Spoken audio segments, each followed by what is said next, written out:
En la década de 1960, Venezuela era un país que llegaba a ser más rico que países incluso como Noruega, incluso como Japón. Pero lamentablemente cayó en las garras no solo del socialismo carnívoro, sino también del socialismo vegetariano, que fue la antesala a esa llegada de Hugo Chávez al poder. Lo que es importante entender y conocer respecto de esta historia a lo largo de Venezuela es que el socialismo no fue introducido únicamente por Hugo Chávez. El socialismo viene incluso desde antes de la llegada de Hugo Chávez al poder, a partir de todos estos gobiernos que creyeron en la socialdemocracia de partidos políticos como COPEI o Acción Democrática, que llevaron a estas promesas de redistribución de la riqueza y que terminaron generando un Estado que crecía y que crecía cada vez más. Lo que todavía no entiende una gran parte de América Latina y del mundo incluso, es que el Estado no genera riquezas.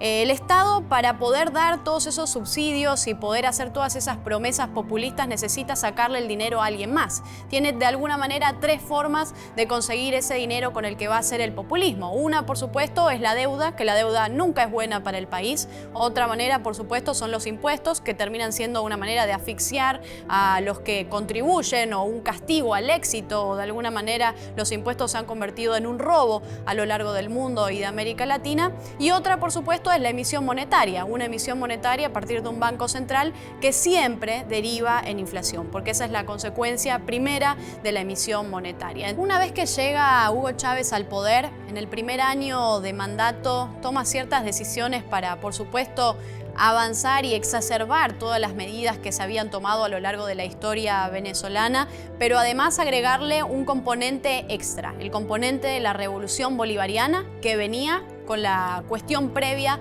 de la revolución cubana, que también tenía sus raíces en la revolución bolchevique. Por supuesto, también va tomando poder sobre los distintos poderes del Estado, destruyendo de alguna forma completamente, aniquilando ese Estado de Derecho, tomando poder sobre el Tribunal Supremo de Justicia, incluso sobre los organismos electorales. Y eso es muy importante, porque una vez que Hugo Chávez toma control sobre el organismo electoral en Venezuela, la situación pasa a ser una situación completamente distinta.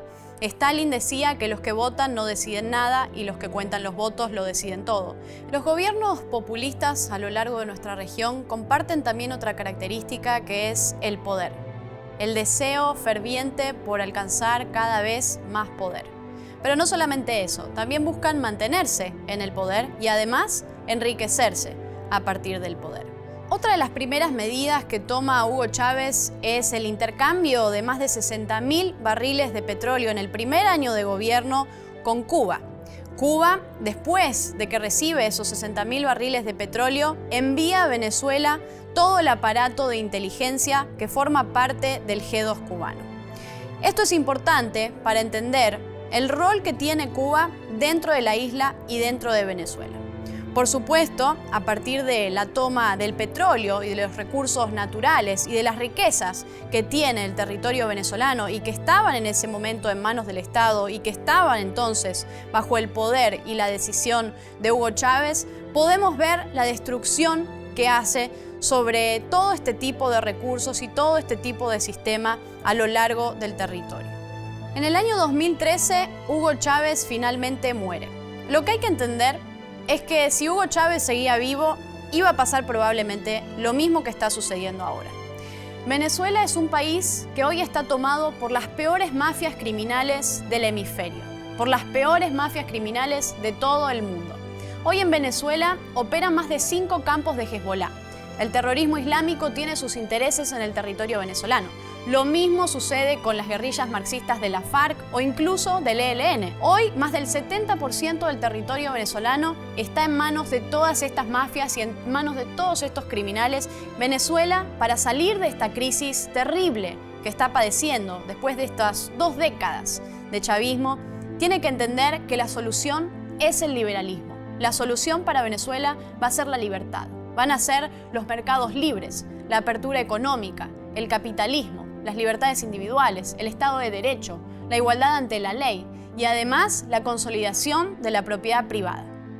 Por supuesto, también Venezuela necesita privatizaciones. Venezuela necesita de un aparato productivo que vuelva a sacar al país adelante y que se conforme en el gran motor potente que tiene para representar esa potencia a lo largo del mundo y de América Latina.